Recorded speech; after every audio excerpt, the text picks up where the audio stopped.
ಎಲ್ಲರಿಗೂ ನಮಸ್ಕಾರ.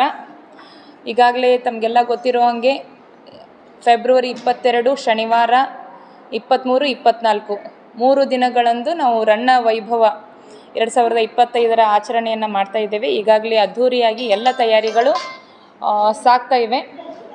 ಇನ್ನು ಕೆಲವೇ ದಿನ ಅಂದರೆ 3 ದಿನ ಬಾಕಿ ಉಳಿದಿರೋದ್ರಿಂದ ಬಹಳಷ್ಟು ತಯಾರಿಗಳಾಗಿದ್ದಾವೆ. ನಾವು ಪ್ರಚಾರ ಸಮಿತಿಯ ಮೂಲಕ ಎಲ್ಲ ಸಾರ್ವಜನಿಕರಿಗೆ ಮುಧೋಳ ಮತ್ತು ಇಡೀ ಬಾಗಲಕೋಟೆಯ ಜಿಲ್ಲೆಯ ಎಲ್ಲ ಸಾರ್ವಜನಿಕರಿಗೆ ಕೇಳೋದೇನಂತಂದರೆ, ಈ 3 ದಿನಗಳ ಕಾರ್ಯಕ್ರಮದಲ್ಲಿ ತಾವೆಲ್ಲರೂ ಆಗಮಿಸಿ ಈ ಉತ್ಸವವನ್ನು ಯಶಸ್ವಿಗೊಳಿಸ್ಕೋಬೇಕು. ಉತ್ಸವದಲ್ಲಿ ಏನೇನು ಕಾರ್ಯಕ್ರಮಗಳು ಇರ್ತವೆ ಅಂತಂದರೆ, 1ನೇ ದಿನ ಶನಿವಾರ ನಾವು ರನ್ನಬೆಳಗಲಿಯಲ್ಲಿ ಕಾರ್ಯಕ್ರಮವನ್ನು ಮಾಡ್ತೇವೆ. ಒಂದು 30 ಕಲಾ ತಂಡಗಳ ಮೆರವಣಿಗೆ ಇರ್ತದೆ. ಬೇರೆ ಬೇರೆ ಕಲಾ ತಂಡಗಳು, ಡೊಳ್ಳು, ಬೇರೆ ಕುಣಿತಗಳು, ಬೇರೆ ಜಿಲ್ಲೆಗಳಿಂದ ನಮಗೇನೇನು ಅರ್ಜಿಗಳನ್ನ ಕೊಟ್ಟಾರ ಅವುಗಳನ್ನೆಲ್ಲ ನಾವು ಕನ್ಸಿಡರ್ ಮಾಡಿ ಸುಮಾರು 30 ಕಲಾ ತಂಡಗಳ ಆಯ್ಕೆಯನ್ನು ಈಗಾಗಲೇ ಮಾಡಿದ್ದೀವಿ. ಇವತ್ತು ಆಮಂತ್ರಣ ಪತ್ರಿಕೆಯೂ ಸಹ ಬಂದಿದೆ. ಅದರಲ್ಲಿ ಯಾವ ಯಾವ ಕಲಾ ತಂಡಗಳು ಅಂತೇಳಿ ತಮ್ಮೆಲ್ಲರಿಗೂ ಒಂದು ಕಾಪಿ ಕೊಡ್ತೀವಿ. ಅದರದ್ದು ಮಾಹಿತಿಯನ್ನು ತೊಗೋಬೋದು. ಅದು ಸುಮಾರು 10 ಗಂಟೆಯಿಂದ 2 ಗಂಟೆವರೆಗೂ ಕಲಾ ತಂಡ ಮೆರವಣಿಗೆ. ಅದಾದ ನಂತರ ಮಧ್ಯಾಹ್ನದ ಊಟ ಆದ ನಂತರ ವೇದಿಕೆ ಕಾರ್ಯಕ್ರಮ ಶುರುವಾಗ್ತದೆ. ವೇದಿಕೆಯ ಸಾಂಸ್ಕೃತಿಕ ಕಾರ್ಯಕ್ರಮಗಳನ್ನು ನಾವು ಪ್ರಾರಂಭ ಮಾಡ್ತೀವಿ. ಅದು 4 ಗಂಟೆಯಿಂದ ಶುರುವಾಗ್ತದೆ. ಬೇರೆ ರಾಜ್ಯಗಳಿಂದ ಮತ್ತು ಬೇರೆ ಜಿಲ್ಲೆಗಳಿಂದ ಕಲಾವಿದರು ಬಂದಿದ್ದಾರೆ. ಭರತನಾಟ್ಯ, ಬೇರೆ ಬೇರೆ ರಾಜ್ಯಗಳ ಫೋಕ್ ಡ್ಯಾನ್ಸಸ್ಗಳನ್ನು ನಾವು ನ್ಯಾಷನಲ್ ಮತ್ತು ರಾಜ್ಯ ಮಟ್ಟದ ಡ್ಯಾನ್ಸರ್ಸ್ ಯಾರ್ಯಾರು ಅರ್ಜಿ ಕೊಟ್ಟಿದ್ರು ಅವರನ್ನೆಲ್ಲ ಸೇರಿಸಿದ್ದೀವಿ. ಅದರ ಜೊತೆಗೆ ಅವತ್ತು ರಾತ್ರಿ ಸಂಗೀತ ಸಂಜೆ ಅಂಥೇಳಿ ಗುರುಕಿರಣ್ ಮತ್ತು ಅವರ ತಂಡ ಆಗಮಿಸ್ತಾ ಇದೆ. ಈ ಎಲ್ಲ ಕಲಾವಿದರುಗಳ ವಸತಿ ಮತ್ತು ಸಾರಿಗೆ ಇದೆಲ್ಲ ಅರೇಂಜ್ಮೆಂಟ್ ಈಗಾಗಲೇ ನಮ್ಮ ಅಧಿಕಾರಿಗಳೆಲ್ಲ ಮಾಡ್ತಾ ಇದ್ದಾರೆ.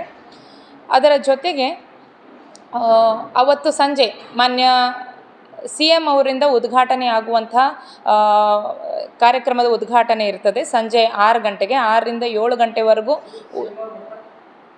ಬರ್ತಾರೆ. ಆ್ಯಸ್ ಆಫ್ ನೌ ಟುಡೇ ಇಲ್ಲಿವರೆಗೂ ಬರ್ತಾರೆ. ವಿಚಾರ ಮಾಡೋಣಂತ. ನಾಳೆ ನಾಡಿದ್ದು ಏನಾಗ್ತದೆ ಮಾಹಿತಿ ಇಲ್ಲ. ಇಲ್ಲಿವರೆಗೂ CM ಅವರ ಕಡೆಯಿಂದ ಉದ್ಘಾಟನೆ ಇರ್ತದೆ. ಅದರ ಜೊತೆಗೆ 6ರಿಂದ 7 ಗಂಟೆವರೆಗೂ ವೇದಿಕೆ ಕಾರ್ಯಕ್ರಮ ಮತ್ತು ಸಂಗೀತ ಮತ್ತು ಸಾಂಸ್ಕೃತಿಕ ಕಾರ್ಯಕ್ರಮಗಳು ಜರುತ್ತವೆ. ಈ ಮಧ್ಯದಲ್ಲಿ ತಮಗೆಲ್ಲ ಗೊತ್ತಿರೋಂಗೆ ನಾವು 3 ರನ್ನ ರಥಗಳನ್ನು ಈಗಾಗಲೇ ಚಾಲನೆ ಮಾಡಿದ್ದೀವಿ. ನಾಳೆ ರಾಜ್ಯ ಮಟ್ಟದ ರನ್ನ ರಥವನ್ನು CM ಅವರ ಮೂಲಕ ಚಾಲನೆ ಮಾಡೋದಕ್ಕೆ ಮಾನ್ಯ ಸಚಿವರುಗಳು ಮತ್ತು ನಮ್ಮ ಜಿಲ್ಲಾ ಮಟ್ಟದ ಅಧಿಕಾರಿಗಳೆಲ್ಲ ಹೋಗಿದ್ದಾರೆ. ಅದರದ್ದೆಲ್ಲ ಈಗಾಗಲೇ ತಯಾರಿ ಆಗಿರ್ತದೆ.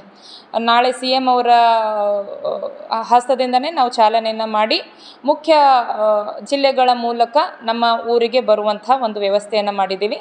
ಅದರ ಜೊತೆಗೆ ತಾಲೂಕು ಮಟ್ಟದ್ದು ತಮಗೆಲ್ಲ ಗೊತ್ತಿದೆ. ಈಗಾಗಲೇ ಬಹಳ ಅದ್ಧೂರಿಯಾಗಿ ಎಲ್ಲ ಗ್ರಾಮ ಪಂಚಾಯಿತಿಗಳಲ್ಲೂ ಬ್ಯಾನರ್ಗಳನ್ನು ಹಾಕುವ ಮೂಲಕ ರನ್ನರಥವನ್ನು ಸ್ವಾಗತಿಸಿ ಮತ್ತು ಬೀಳ್ಕೊಡುಗೆಯನ್ನು ಮಾಡುವಂಥ ಕೆಲಸವನ್ನು ಮಾಡಿದ್ದಾರೆ.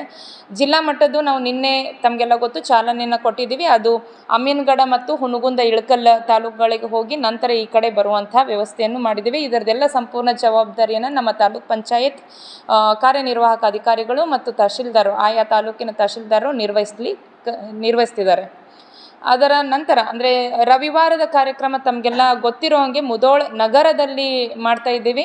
ಇಲ್ಲಿಯೂ ಸಹ 9 ಗಂಟೆಯಿಂದ 12 ಗಂಟೆ ಅಥವಾ 1 ಗಂಟೆವರೆಗೂ ಒಂದು ಕಲಾ ತಂಡಗಳ ಮೆರವಣಿಗೆ ಇರ್ತದೆ. ಸುಮಾರು 50 ಕಲಾ ತಂಡಗಳು. ಒಂದೊಂದು ಕಲಾ ತಂಡದಲ್ಲಿ ಇವಾಗ ಅಪ್ರಾಕ್ಸಿಮೇಟ್ಲಿ ನಾವು ಕಲಾವಿದರ ಜೊತೆಗೆ ಮಾತನಾಡಿದಾಗ ಒಂದೊಂದು ಕಲಾ ತಂಡದಲ್ಲಿ 10ರಿಂದ 12 ಜನ ಕಲಾವಿದರು ಇರ್ತಾರೆ ಅಂತ ಹೇಳಿ ಮಾಹಿತಿ ಬಂದಿರ್ತದೆ. ಅಂದರೆ ಸರಿಸುಮಾರು ಒಂದು 500 ಜನರ ಒಂದು ಮೆರವಣಿಗೆ. ಅದರೊಟ್ಟಿಗೆ ಮಹಿಳಾ ಸ್ತ್ರೀ ಶಕ್ತಿ ಸಂಘದವರೆಲ್ಲರೂ ಕುಂಭ ಇಟ್ಕೊಂಡು ಮೆರವಣಿಗೆಯಲ್ಲಿ ಶೋಭೆಯನ್ನು ತರುವಂಥ ಒಂದು ಸುಮೋಟೋ ವಾಲಂಟಿಯರ್ ಆಗಿ ಅವರು ಒಪ್ಕೊಂಡಿರ್ತಾರೆ. ಅದರೊಟ್ಟಿಗೆ ನಮ್ಮ ಎಲ್ಲ ಅಧಿಕಾರಿ ವರ್ಗ, ಎಲ್ಲ ಮುಧೋಳ ನಗರದ ಹಿರಿಯರು, ಸಾಹಿತಿಗಳು, ಕಲಾವಿದರುಗಳು ಎಲ್ಲರೂ ಸಹ ಈ ಒಂದು ಮೆರವಣಿಗೆಯಲ್ಲಿ ಭಾಗಿಯಾಗ್ತಾರೆ. ಈ ಮೆರವಣಿಗೆ ವಿಶೇಷತೆ ಏನಂತಂದರೆ, ನಾವು ಹಾಸನ ಮತ್ತು ದಾವಣಗೆರೆ, ಹಾವೇರಿ, ಗದಗ, ಬೆಂಗಳೂರಿನಿಂದ ಕಲಾ ತಂಡಗಳು ಆಗಮಿಸ್ತಾ ಇದ್ದಾವೆ. ಅವರೆಲ್ಲರಿಗೂ ನಾವು ವಸತಿ ಸೌಲಭ್ಯ ಮತ್ತು ಸಾರಿಗೆಯನ್ನು ಈಗಾಗಲೇ ಮಾಡಿದ್ದೀವಿ. ಅದರ ನಂತರ ಅದರೊಟ್ಟಿಗೆ ರಣ್ಣ ಭವನ ಮತ್ತು ಅಂಬೇಡ್ಕರ್ ಭವನದಲ್ಲಿ ಸಾಂಸ್ಕೃತಿಕ ಕಾರ್ಯಕ್ರಮಗಳ ಚಟುವಟಿಕೆಗಳು ಪ್ರಾರಂಭ ಆಗ್ತವೆ. ಈ ಸಲ ಸುಮಾರು 390 ಅರ್ಜಿಗಳು ನಮಗೆ ಕಲಾವಿದರುಗಳದ್ದು ಬಂದಿತ್ತು. ನೃತ್ಯ, ಸಂಗೀತ, ಶಿವಭಜನೆ ಇತ್ಯಾದಿ ಕಲೆಗಳ ಪ್ರಕಾರಗಳಲ್ಲಿ ನಾವು ಯಾರಿಗೂ ಸಹ ವಂಚನೆ ಮಾಡಬಾರ್ದು. ಅಪಾರ್ಚುನಿಟಿ ಅಂದರೆ ಅದರಲ್ಲಿ ಫಿಲ್ಟರ್ ಮಾಡಿ ನಮ್ಮ ತಹಶೀಲ್ದಾರ್ ಸುಮಾರು 110 ಅರ್ಜಿಗಳನ್ನು ಕೊಟ್ಟಿದ್ದರು. ಮುಖ್ಯ ವೇದಿಕೆಗೆ ಒಂದಿಷ್ಟನ್ನು ಮಾಡಿ ಉಳಿದಿರೋಗಳಿಗೆ ಯಾವುದಕ್ಕೂ ಅವಕಾಶ ಮಿಸ್ ಆಗಬಾರ್ದು ಅಂತ ಹೇಳಿ ಈ ಸಲ ರಣ್ಣ ಭವನದಲ್ಲಿ ಏನು ಸಾಹಿತ್ಯ ಗೋಷ್ಠಿ, ವಿಚಾರಗೋಷ್ಠಿ ಆಗ್ತದೆ ಅದರಲ್ಲೂ ಸಹ 3 ಕಾರ್ಯಕ್ರಮಗಳನ್ನು ಹಾಕುವಂತಹ ಕೆಲಸವನ್ನು ಮಾಡಿದ್ದೇವೆ. ಅದರೊಟ್ಟಿಗೆ ಅಂಬೇಡ್ಕರ್ ಭವನದಲ್ಲಿಯೂ ಸಹ ಸುಮಾರು 23ನೇ ತಾರೀಕು 21 ಕಾರ್ಯಕ್ರಮಗಳನ್ನು ಮತ್ತು 24ನೇ ತಾರೀಕು 26 ಕಾರ್ಯಕ್ರಮಗಳನ್ನು ಹಾಕಿ ಅವುಗಳ ವ್ಯವಸ್ಥೆಯನ್ನು ಈಗಾಗಲೇ ಮಾಡಲಾಗಿರ್ತದೆ. ಅವಕಾಶ ಯಾರಿಗೂ ಮಿಸ್ ಆಗಬಾರ್ದು ಅನ್ನುವ ದೃಷ್ಟಿಯಿಂದ ಸಚಿವರು ಸಹ ಅದೇ ನಮಗೆ ಡೈರೆಕ್ಷನ್ ಕೊಟ್ಟಿದ್ದರು. ಅದರ ಜೊತೆಗೆ DC ಮೇಡಮ್ ಅವರು ಸಹ ಹಂಗೆ ಹೇಳಿರೋದ್ರಿಂದ ನಾವು ಆ ಕೆಲಸವನ್ನು ಮಾಡಿದ್ದೀವಿ. ಮುಖ್ಯ ವೇದಿಕೆಯಲ್ಲಿ ರಣ್ಣ ಕ್ರೀಡಾಂಗಣದಲ್ಲಿ ಈಗಾಗಲೇ ತಮಗೆಲ್ಲ ಗೊತ್ತಿರೋ ಹಂಗೆ ಇಡೀ ಊರಿನ ಅಲಂಕಾರವನ್ನು ಮಾಡ್ತಾ ಇದ್ದೀವಿ. ನಿನ್ನೆ ನಾವು ಎಲ್ಲ ಸಂಘದ ಸಂಸ್ಥೆಗಳ NGOಗಳ ಮೀಟಿಂಗನ್ನು ಕರೆದಿದ್ವಿ. ಊರನ್ನು ಯಾವ ರೀತಿ ಶೃಂಗರಿಸಬೇಕು, ಕೇವಲ ಸರ್ಕಾರಿ ಅಧಿಕಾರಿಗಳಿಂದಷ್ಟೇ ಅಲ್ಲ, ಇಲ್ಲೇ ಊರ ಜನರೇ ಮೆರವಣಿಗೆ ಹೋಗುವಂಥ ಮಾರ್ಗಗಳಲ್ಲಿ ರಂಗೋಲಿ ಹಾಕೋದು, ತಮ್ಮ ಅಂಗಡಿಗಳನ್ನು ತಳಿರು ತೋರಣಗಳಿಂದ ಸಿಂಗರಿಸೋದು, ರಾತ್ರಿ ವೇಳೆಯಲ್ಲಿ ಲೈಟಿಂಗ್ ಹಾಕುವ ಮೂಲಕ ಇದನ್ನು ಹಬ್ಬದ ವಾತಾವರಣದಲ್ಲಿ ಕನ್ವರ್ಟ್ ಮಾಡಿರಿ ಅಂಥೇಳಿ ನಾವು ರಿಕ್ವೆಸ್ಟ್ ಮಾಡ್ಕೊಂಡಿದ್ದೇವೆ. ನಮ್ಮ ಪೌರಾಯುಕ್ತರು, ನಗರಸಭೆಯ ಪೌರಾಯುಕ್ತರು ಸಹ ಈಗಾಗಲೇ ಅದರ ಬಗ್ಗೆ ಎಲ್ಲ ಅಂಗಡಿ ಮಾಲೀಕರುಗಳಿಗೂ ವಿನಂತಿಯನ್ನು ಮಾಡಲಾಗಿರ್ತದೆ. ನಮಗೆ ಜನರ ಸಹಕಾರನೂ ಅಷ್ಟೇ ಸಕಾರಾತ್ಮಕವಾಗಿ ಬಂದಿದೆ. ನಿನ್ನೆ ಸಭೆ ಮಾಡಿದಾಗ ಅವರೇ ವಾಲಂಟಿಯರ್ ಆಗಿ ಬೇರೆ ವಿಶೇಷವಾದಂಥ ಉಪಾಯಗಳನ್ನೆಲ್ಲ ಹೇಳ್ತಾ ಹೋಗಿದ್ರು.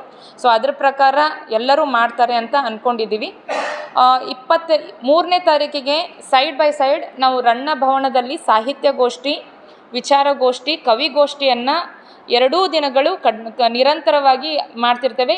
ಆಮಂತ್ರಣ ಪತ್ರಿಕೆ ತಮಗೆ ಈಗ ಕೊಡ್ತೀವಿ, ಇನ್ನೊಂದು ಸ್ವಲ್ಪ ಹೊತ್ತಿನಲ್ಲಿ ಕೊಡ್ತೀವಿ.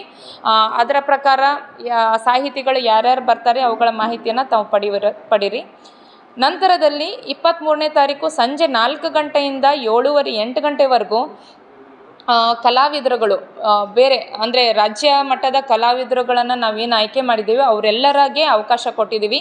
ಇಲ್ಲಿ ಮುಖ್ಯವಾಗಿ ಒಡಿಸ್ಸಿ ನೃತ್ಯ, ಲಾವಣಿ ನೃತ್ಯ, ಕಥಕ್ ಈ 3 ಪ್ರಕಾರದ ನೃತ್ಯಗಳನ್ನು ಮತ್ತು ಫೋಕ್ ಡ್ಯಾನ್ಸಸ್ಗಳಿಗೆ ಆದ್ಯತೆ ಕೊಟ್ಟು DC ಅವರು ಮತ್ತು ನಮ್ಮ ಸಚಿವರು ನಿರ್ದೇಶನ ಮಾಡ್ದಂಗೆ ಆ ಫೋಕ್ ಡ್ಯಾನ್ಸಸ್ಸನ್ನು ಇಂಟರ್ ಸ್ಟೇಟ್ ಅಂದರೆ ಒರಿಸ್ಸಾದವರು ನೃತ್ಯಗಾರರು ಬರ್ತಿದ್ದಾರೆ, ಲಾವಣಿ ಮಹಾರಾಷ್ಟ್ರ ರಾಜ್ಯದಿಂದ ಬರ್ತಿದ್ದಾರೆ, ಕಥಕ್ಕದ್ದು ಡ್ಯಾನ್ಸ್ ಫಾರ್ಮ್ಸದ್ದು ಮುಂಬೈದಿಂದ ಬರ್ತಿದೆ ಆ ಡ್ಯಾನ್ಸ್ ಫಾರ್ಮ್. ಸೊ ಬೇರೆ ರಾಜ್ಯಗಳಿಗೂ ಸಹ ಅಂದರೆ ನಮ್ಮಲ್ಲಿರುವಂತಹ ಜನರಿಗೆ ಆ ಡ್ಯಾನ್ಸ್ ಫಾರ್ಮ್ಸ್ಗಳ ಪರಿಚಯ ಆಗಬೇಕು, ಅವುಗಳ ಅವೇರ್ನೆಸ್ ಬರಬೇಕು ಅನ್ನೋ ದೃಷ್ಟಿಯಿಂದ ಅವುಗಳನ್ನು ಸಹ ನಾವು 1 ತಾಸಿನ ಕಾರ್ಯಕ್ರಮವನ್ನು ಇಟ್ಕೊಂಡಿದ್ದೀವಿ. ಅದಾದ ಮೇಲೆ ಲೋಕಲ್ ನಮಗೆ ಯಾರ್ಯಾರು ಅರ್ಜಿ ಕೊಟ್ಟಿದ್ದಾರೋ ಅವರೆಲ್ಲರಿಗೂ ಸಹ ಅವಕಾಶವನ್ನು ಕೊಟ್ಟಿದ್ದೀವಿ. ಅದಾದಮೇಲೆ 9 ಗಂಟೆಗೆ 23ನೇ ತಾರೀಕಿಗೆ ರಾಜೇಶ್ ಕೃಷ್ಣನ್ ಮತ್ತು ತಂಡ, ಅರ್ಜುನ್ ಜನ್ಯ ಮತ್ತು ತಂಡ ಇವರ ಜೊತೆಗೆ ಸಪ್ರೇಟ್ 9ರಿಂದ 10:30 ಅರ್ಜುನ್ ಜನ್ಯ ಅವ್ರದ್ದು, 10:30ರಿಂದ 12 ಗಂಟೆವರೆಗೂ ರಾಜೇಶ್ ಕೃಷ್ಣನ್ ಅವ್ರದ್ದು ಒಂದು ಸಂಗೀತ ಸಂಜೆಯನ್ನು ನಾವು ಏರ್ಪಾಡು ಮಾಡಿದ್ದೀವಿ. 23ನೇ ತಾರೀಕು ಕಾರ್ಯಕ್ರಮಗಳು ಈ ರೀತಿಯಾಗಿರ್ತವೆ. ಅದಾದ ಮೇಲೆ 24ನೇ ತಾರೀಕಿಗೆ ಅದು ಸಹ ಅವತ್ತು ಮೆರವಣಿಗೆ ಇರೋದಿಲ್ಲ. 23ನೇ ತಾರೀಕಿಗೆ ಒಂದು ಸನ್ಮಾನ ಸಮಾರಂಭವನ್ನು ಮಾಡ್ತೀವಿ. ಅಂದರೆ ಪ್ರಶಸ್ತಿಗಳು ಕೊಡುವಂಥ ಪ್ರಶಸ್ತಿಗಳಿದ್ದಾವೆ. ಲೈಕ್ ನಮ್ಮ DDPI ಮತ್ತು DDPU ಇವರಿಬ್ಬರು ಸೇರಿ ಶಾಲೆಗಳಲ್ಲಿ ರಣ್ಣನ ಪ್ರಬಂಧ ಮತ್ತು ರಣ್ಣನ ಕವಿತೆಗಳನ್ನು ಬರೆಯೋದಕ್ಕೆ ಒಂದು ಕಾಂಪಿಟೇಷನ್ ಮಾಡಿಸಿದ್ರು. ಅಲ್ಲಿ ಫಸ್ಟ್, ಸೆಕೆಂಡ್, ಥರ್ಡ್ ಬಂದವ್ರಿಗೆ ಅವತ್ತಿನ ದಿನ ನಾವು ಕೊಡ್ತೀವಿ. ಹಾಗೆ ರನ್ನ ಪ್ರತಿಷ್ಠಾನದಿಂದ ಒಂದು 25 ಜನರಿಗೆ ಸಾಹಿತಿಗಳಿಗೆ ಸನ್ಮಾನ ಮಾಡುವಂಥ ಕೆಲಸವೂ ಆಗ್ತಾಯಿದೆ. ಅದು ಸಹ 23ನೇ ತಾರೀಕು ನಾವು ಮಾಡ್ತಾಯಿದ್ದೀವಿ. ಅದರ ನಂತರ 24ನೇ ತಾರೀಕಿನಂದು ವೇದಿಕೆ ಕಾರ್ಯಕ್ರಮ 4 ಗಂಟೆಗೆ ಮುಖ್ಯ ವೇದಿಕೆ ಕಾರ್ಯಕ್ರಮ. ಅದರ ಜೊತೆಗೆ ಅಂಬೇಡ್ಕರ್ ಭವನ ಮತ್ತು ರಣ್ಣ ಭವನದಲ್ಲಿ ಸಾಹಿತ್ಯಗೋಷ್ಠಿ, ವಿಚಾರಗೋಷ್ಠಿ ನಡೀತವೆ. ಇಲ್ಲಿ ಸಾಂಸ್ಕೃತಿಕ ಕಾರ್ಯಕ್ರಮಗಳು ನಡೀತವೆ. ಅದರ ಸಮಗ್ರ ಪಟ್ಟಿಯನ್ನು ನಾವೀಗ ತಮಗೆಲ್ಲರಿಗೂ ಕೊಡ್ತೀವಿ. 4 ಗಂಟೆಯಿಂದ 8:30ವರೆಗೂ ನಮ್ಮ ಲೋಕಲ್ ಡ್ಯಾನ್ಸರ್ಸ್ ಆ್ಯಂಡ್ ರಾಜ್ಯ ಮಟ್ಟದ ಏನು ಡ್ಯಾನ್ಸರ್ಸು ಕಲಾವಿದರಿದ್ದಾರೆ ಅವರೊಟ್ಟಿಗೆ ಆಗ್ತದೆ. ಅದರ ನಂತರ 9 ಗಂಟೆಯಿಂದ ವಿಜಯ್ ಪ್ರಕಾಶ್ ಮತ್ತು ಅವರ ತಂಡದಿಂದ ಅನುಶ್ರೀ ಅವರ ತಂಡದೊಂದಿಗೆ ನಮ್ಮ ಒಂದು ಕಾರ್ಯಕ್ರಮ ಮುಂದುವರಿತದೆ. ಸೊ ಈ 3 ದಿನಗಳ ಒಂದು ಕಾರ್ಯಕ್ರಮದಲ್ಲಿ ರಚಿತಾ ರಾಮ್ ಸೆಲೆಬ್ರಿಟಿ ಮತ್ತು ರಚಿತಾ ರಾಮ್ ಅವರನ್ನು ಕರೆಸುವಂಥ ವ್ಯವಸ್ಥೆಯನ್ನು ಮಾಡಿದ್ದಾರೆ. ಎಲ್ಲರ ಬೇಡಿಕೆ Hanumanth, bigg boss winner Hanumanth ಅವ್ರನ್ನೂ ಕರೆಸ್ಬೇಕಂತಿದೆ. ಅದರದ್ದು ಸಹ ಪ್ರಯತ್ನವನ್ನು ನಾವು ಮಾಡ್ತಾ ಇದ್ದೀವಿ, ಏನಾಗ್ತದೆ ನೋಡೋಣ. ಅದರೊಟ್ಟಿಗೆ ನಮ್ಮ ಬಾಗಲಕೋಟೆಯ ಒಂದು ಕಲಾವಿದರು, ಶ್ರೇಷ್ಠ ಕಲಾವಿದರು, ಅವರಿಗೆ ಪ್ರಾಶಸ್ತ್ಯ ಕೊಡಬೇಕು ಅಂಥೇಳಿ ನಾವು ಗುರುರಾಜ್ ಹೊಸಕೋಟೆ ಅವರನ್ನು ಸಹ ನಾವು ಕರೆಸಿದ್ದೀವಿ. ಅವರು ಸಹ 23ನೇ ತಾರೀಕಿಗೆ 22, ಅದು ಕನ್ಫರ್ಮ್ ಮಾಡ್ತೀನಿ, 22ನೇ ತಾರೀಕಿಗೆ ಅವರ ಒಂದು ಕಾರ್ಯಕ್ರಮ ಇರ್ತದೆ. ಇಲ್ಲಿ ಮಾನ್ಯ ಜಿಲ್ಲಾಧಿಕಾರಿಗಳು ಮತ್ತು CEO ಅವರು, SP ಅವರು ಮತ್ತು ನಮ್ಮ ಸಚಿವರು ಈ 3 ದಿನಗಳ ಕಾರ್ಯಕ್ರಮದಲ್ಲಿ ಇಲ್ಲಿರುವಂಥ ಲೋಕಲ್ ಕಲಾವಿದರುಗಳಿಗೆ, ರಾಜ್ಯ ಮಟ್ಟದ ಕಲಾವಿದರುಗಳಿಗೆ ಮತ್ತು ರಾಷ್ಟ್ರ ಮಟ್ಟದ ಕಲಾವಿದರು ಸಮನಾಗಿ ಹಂಚಿಕೆಯನ್ನು ಮಾಡಬೇಕು. ಯಾರಿಗೂ ಸಹ ಪ್ರಾಶಸ್ತ್ಯ ಕೊಟ್ಟಿಲ್ಲ ಅಂತ ಆಗಬಾರ್ದು, ಎಲ್ಲರಿಗೂ ಅವಕಾಶ ಸಿಗಬೇಕು ಅಂಥೇಳಿ ನಮಗೆ ಡೈರೆಕ್ಷನ್ ಕೊಟ್ಟಿದ್ದರು. ಅದರ ಥರನೇ ಮಾನ್ಯ DC ಅವರು ಏನು ನಮಗೆ ಪ್ಲ್ಯಾನ್ ಮಾಡಿಕೊಟ್ರು, ಅದ್ರ ಪ್ರಕಾರ ನಾವು 3 ದಿನಗಳ ಕಾರ್ಯಕ್ರಮವನ್ನು ಮೇಡಮ್ ಅವರು ಏನೇನು ನಿರ್ದೇಶನ ಕೊಟ್ಟಿದ್ರು ಅದ್ರ ಪ್ರಕಾರ ಮಾಡಿರ್ತೇವೆ. ಸೊ ಇದಿಷ್ಟು ರನ್ನ ವೈಭವದ 3 ದಿನಗಳ ಕಾರ್ಯಕ್ರಮ. ಇಲ್ಲಿವರೆಗೂ ನಾವೇನೇನು ತಯಾರಿ ಮಾಡಿದ್ದೀವಿ ಅಂತಂದರೆ, ಪ್ರಚಾರ ಸಮಿತಿಯ ಅಧ್ಯಕ್ಷರು ಬಂದಿದ್ದಾರೆ, ನಮ್ಮ ಪೊಲೀಸ್ ಡಿಪಾರ್ಟ್ಮೆಂಟದ್ದು ಸಹ ಈಗಾಗಲೇ ಕೆಲಸಗಳಾಗ್ತವೆ. ಅವು ಸೆಕ್ಯೂರಿಟಿ ಪರ್ಪಸಸ್ ಏನೇನಿದೆ ಅವ್ರು ಹೇಳ್ತಾರೆ. ನಾನು ಏನೇನು ತಯಾರಿ ಆಗ್ಲಿಕ್ಕತ್ತಿದೆ, ಆಹಾರ ಸಮಿತಿಯವರು ಈಗಾಗಲೇ ಎಲ್ಲೆಲ್ಲಿ ಫುಡ್ ಕೋರ್ಟ್ ಮಾಡಬೇಕು, ಎಷ್ಟು ಜನರಿಗೆ ಫುಡ್ ಕೋರ್ಟ್ ಮಾಡಬೇಕು, ಅಲ್ಲಿ ಬ್ಯಾರಿಕೇಡಿಂಗ್ ವ್ಯವಸ್ಥೆ ಹೆಂಗಿರಬೇಕು, ಪಾರ್ಕಿಂಗ್ ವ್ಯವಸ್ಥೆ ಹೆಂಗಿರಬೇಕು ಅನ್ನೋದ್ರ ಬಗ್ಗೆ CCTV ನಾವು ಹಾಕ್ಸ್ತಿದ್ದೀವಿ. ಲೈಟಿಂಗ್ ವ್ಯವಸ್ಥೆ, ಅಲ್ಲಿ ಪಾರ್ಕಿಂಗಲ್ಲಿ ಲೈಟಿಂಗ್ ವ್ಯವಸ್ಥೆಯನ್ನು ಮಾಡಿಸ್ತಿದ್ದೀವಿ. ಸಾರ್ವಜನಿಕರಿಗೆ ಯಾವುದೇ ರೀತಿ ತೊಂದರೆ ಆಗಲಾರ್ದಂಗೆ ಅವರ ವಾಹನಗಳನ್ನು ಅವರು ಸರಾಗವಾಗಿ ತೊಗೊಂಡು ಹೋಗೋವಂಗೆ ನಾವು ವ್ಯವಸ್ಥೆಯನ್ನು ಮಾಡಿಸ್ತಾ ಇದ್ದೀವಿ.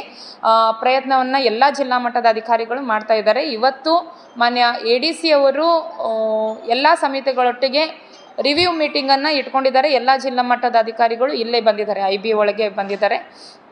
ಸೊ ಅದನ್ನು ಹೊರತುಪಡಿಸಿ ನಿನ್ನೆ DC ಅವರು ಬಂದಾಗ ನಾವು ರನ್ನ ಭವನಕ್ಕೂ ಹೋಗಿದ್ವಿ. ಅಲ್ಲಿ ಶೃಂಗಾರ, ತಳಿರು, ತೋರಣಗಳು, ನಮ್ಮ ಮೆರವಣಿಗೆಯಲ್ಲಿ ಏನೇನು ಬೇಕೋ ಅವುಗಳನ್ನೆಲ್ಲ ಬಹಳ ಚೆನ್ನಾಗಿ ಶಿಕ್ಷಕರು ಚಿತ್ರಕಲಾ ಶಿಕ್ಷಕರೇನಿದ್ದಾರೆ ಅವರೆಲ್ಲರೂ ಭಾಳ ಚೆನ್ನಾಗಿ ಮಾಡಿರ್ತಾರೆ. ಅವ್ರೇನು ಗದೆ ಆಗಿರ್ಬೋದು, ಚಾಮರ, ಛತ್ರಿ, ಇವುಗಳೆಲ್ಲ ಬಹಳ ಇನೋವೇಟಿವ್ ಆಗಿ, ಕ್ರಿಯೇಟಿವ್ ಆಗಿ ಆಗಿರ್ತವೆ. ಅದರೊಟ್ಟಿಗೆ ನಾವು ಗೋಡೆಗಳಿಗೆ ಬಣ್ಣ ಹಚ್ಚುವಂಥ ಕೆಲಸವನ್ನು ಈಗಾಗಲೇ ಹೇಳಿದ್ವಿ. ಅದರ ಪ್ರಕಾರ ಆಲ್ರೆಡಿ ಒಂದಿಷ್ಟು ಸರ್ಕಾರಿ ಕಟ್ಟಡಗಳ ಗೋಡೆಗಳ ಮೇಲೆ ಕೆಲಸ ಪ್ರಾರಂಭ ಆಗಿದೆ. ಇನ್ನೂ ಒಂದು ಸ್ವಲ್ಪ ಫಾಸ್ಟ್ ಮಾಡಬೇಕು ಅಂತ ಹೇಳಿದ್ವಿ, ಅದು ಸಹ ಕೆಲಸ ಶುರುವಾಗ್ಯದ. ವೆರೈಟಿ ಮಾಡಿವಲ್ಲ, ಶನಿವಾರ ಗುರುಕಿರಣ್ ಅವರು, ರವಿವಾರ ಅರ್ಜುನ್ ಜನ್ಯ ಮತ್ತು ರಾಜೇಶ್ ಕೃಷ್ಣನ್ನ, ಸೋಮವಾರ ವಿಜಯ್ ಪ್ರಕಾಶ್, ಒಂದಿನ ಮಾತ್ರ ಇಬ್ಬರು ಬರ್ತಾರೆ. ಈ ಮಿಡಲ್ ಒಳಗೆ ರಚಿತಾರ ಮತ್ತು ಅನುಶ್ರೀನ ಮಾಡಿವಿ. ಈ 3 ದಿನದಲ್ಲಿ ಯಾವಾಗಾದರೂ ಒಂದ್ಸಲ ಅವರು ಬರ್ತಾರೆ. ಅವು ಬಸ್ಗಳನ್ನ ಅಲಂಕಾರ ಮಾಡಿ 4 ಬಸ್ ಬಿಡ್ತಾರೆ. ಬಸ್ ಸ್ಟ್ಯಾಂಡಿಂದ ಇಲ್ಲಿಗೆ ಯಾವ ಅಲಂಕಾರ ಮಾಡಿರ್ತದ ಅವುಗಳನ್ನು ತಿಳ್ಕೊಂಬಿಡ್ಬೇಕು. ಅವು ಇವ್ರ ಸಲುವಾಗಿ ಬಿಟ್ಟಿದ್ದಂಥ 4 ಬಸ್ ಬಿಡ್ತಾರೆ ಬಸ್ ಸ್ಟ್ಯಾಂಡಿಂದ ಇಲ್ಲಿಗೆ. ಯಾವ ಶಾಲೆಗಳಿಗೂ ರಜೆ ಕೊಡೋದಿಲ್ಲ. ಶನಿವಾರ ಮತ್ತು ಸೋಮವಾರ ಇರ್ತದೆ. ಶನಿವಾರ ಹಾಫ್ ಡೇ, ಸೋಮವಾರ ಫುಲ್ ಡೇ. ಅದ್ರ ಬಗ್ಗೆ ನಾವು DC ಅವ್ರಿಗೆ ಒಂದು ಸ್ವಲ್ಪ ಕ್ಲಾರಿಟಿ ತೊಗೊತೀವಿ. ಯಾಕಂದರೆ ಎಕ್ಸಾಮ್ಸ್ ಇರೋದ್ರಿಂದ SSLC preparatory exams, CBSE exams ನಡೀಲಿಕ್ಕತ್ತವ. ಸೊ ಸೂಟಿ ನಾವು ಆ್ಯಕ್ಚುಲಿ ಈಗ ಹಾಸ್ಟೆಲ್ಸದು ವಸತಿದು ಸಹ ಆ ಮಕ್ಕಳಿಗೆ ಸೂಟಿ ಕೊಟ್ವಿ ಅಂತಂದ್ರೆ ಊರಿಗೆ ಹೋಗ್ಬಿಡ್ತಾರೆ. ಅವ್ರ ಊರೊಳಗೆ ಇರುವಂಥ ಹಬ್ಬ ಅವರೇ ನೋಡೋದಕ್ಕಾಗಂಗಿಲ್ಲ. ಸೊ ಭಾಳ ನಾವು ಅವಾಯ್ಡ್ ಮಾಡಿ ಯಾವುದೂ ವಸತಿ ಶಾಲೆಗಳಿಗೆ ಸೂಟಿ ಕೊಡಬಾರ್ದು ಅಂಥೇಳಿ ವಿಚಾರ ಮಾಡ್ಲಿಕ್ಕತ್ತೀವಿ. Let them come and enjoy. ಮಕ್ಕಳೆಲ್ಲ ಬಂದಿರ್ತಾರೆ, ಅವ್ರು ಬಂದು ಎಂಜಾಯ್ ಮಾಡ್ತಾರೆ. ನೋಡೋಣ ಅದು ಯಾವುದು ಆಸ್ಪೆಕ್ಟ್ ಒಳಗೆ ವಿಚಾರ ಮಾಡ್ತಾರೆ. ಸೊ ಮೇ ಬಿ ಇನ್ನೊಂದು 2 ದಿನಗಳಲ್ಲಿ, ನಾಳೆ ಸಂಜೆವರೆಗೂ ಕಂಪ್ಲೀಟಾಗಿ ಚಿತ್ರಣ ಬರ್ತದೆ. ಶುಕ್ರವಾರದಿಂದ ಕಂಪ್ಲೀಟ್ ಮುದೋಳ ಈ ಎಲ್ಲ ಏನು ತಯಾರಿಗಳೊಟ್ಟಿಗೆ ನಿಮಗೆ ಅದು ರಿಫ್ಲೆಕ್ಟ್ ಆಗ್ತದೆ ಅಂತ ನಾನು ಅಂದ್ಕೊಂಡಿದ್ದೀನಿ. ಸೊ ಇದಿಷ್ಟು ತಯಾರಿ ಮತ್ತು ಆ 3 ದಿನಗಳ ಕಾರ್ಯಕ್ರಮದ ತಯಾರಿಗಳು.